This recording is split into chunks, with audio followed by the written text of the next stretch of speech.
Biasakan kalau Anda buang air kecil, saudara, jangan berdiri, apalagi buang air besar. Buang air besar berdiri sih kelewatan, saudara. Saya cerita buang air kecil. Kenapa saya cerita buang air kecil? Karena sekarang ini saya lihat sampai-sampai di masjid-masjid, kadang-kadang tempat kencingnya juga disediakan yang berdiri, saudara. Nggak pantas. Apalagi ini di negeri Islam. Ini Indonesia ini mayoritas umat Islam. Mestinya tempat-tempat buang air kecil itu, saudara, disediakan ruang-ruang supaya orang bisa buang air kecil dalam posisi jongkok. Perhatikan cara jongkoknya. Perhatikan cara jongkoknya. Perhatikan. Sengaja ini saya tarik biar kelihatan kakinya. Perhatikan cara jongkoknya. Jadi kalau kita baca kitab Kifayatul Akhyar sampai cara jongkok diajarin. Sudah. Nah, cara jongkoknya itu perhatikan. Jadi ini kiri ini kaki. Jadi kita punya paha, ini pantat kita, ini diri di atas kaki kiri. Ini tegakkan. Begini cara buang air kecil. Seperti ini. Nah, karena kalau Anda lakukan seperti ini, insya Allah buang air kecilnya tiris. Kita jauh dari penyakit silisil bol. Nah, penyakit yang kencing gak habis-habis. Sebab kalau Anda tidak tiris, ya perasaan kalau kita jongkok aja biasa, kencing, selesai. Saudara, nah begitu selesai, kita ambil wudhu dan lain sebagainya. Tanpa terasa, kadang-kadang air kencing masih keluar. Ngetesnya gampang. Cara ngetesnya, Anda kencing jongkok biasa. Nah, setelah jongkok biasa selesai, Anda cebok, istinja, Anda keringkan, Anda taruh kapas. Tes saja atau taruh tisu. Nah, taruh tisu, Anda pakai celana dalam, taruh tisu, tutup aja dengan tisu. Habis itu Anda wudhu, apa segala macam, Anda mau sholat, buka lagi. Lihat tisunya, ada tetesan air keluar lagi.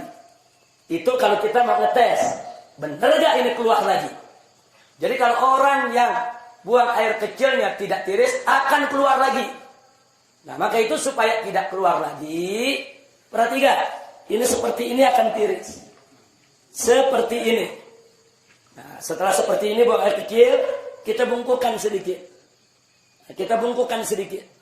Nah, boleh sekali-sekali kalau masih berasa ada, kita tukar posisi. Nah, sekarang kita di kanan, kiri yang tegak.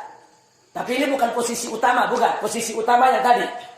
Posisi utama yang tadi. Ini cuma untuk menggoyang kita punya kantung kencing.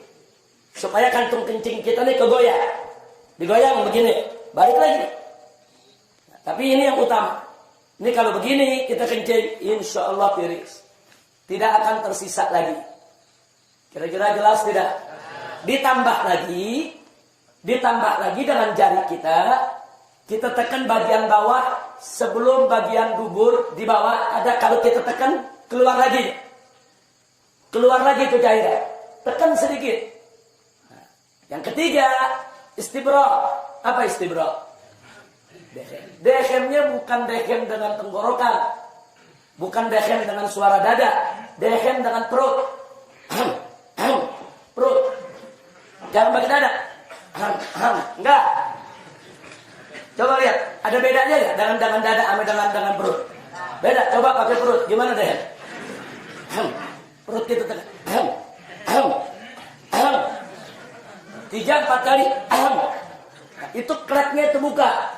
Kita dehem, klepnya terbuka, dia akan tiris air kencingnya. Kira-kira jelas? Habis itu baru kita istinja.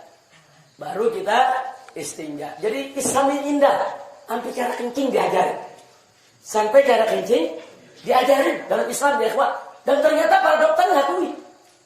Para dokter itu mengakui ternyata betul memang posisi itu membuat bukan hanya kantung kencing, membuat ginjal kita di posisi yang benar untuk membuang daripada air seninya. Jadi posisi ginjal nih, saudara, memang seperti ini. Dia jadi seimbang posisinya kalau begini. Ginjal kanan, ginjal kiri. Saudara, memang posisinya begini.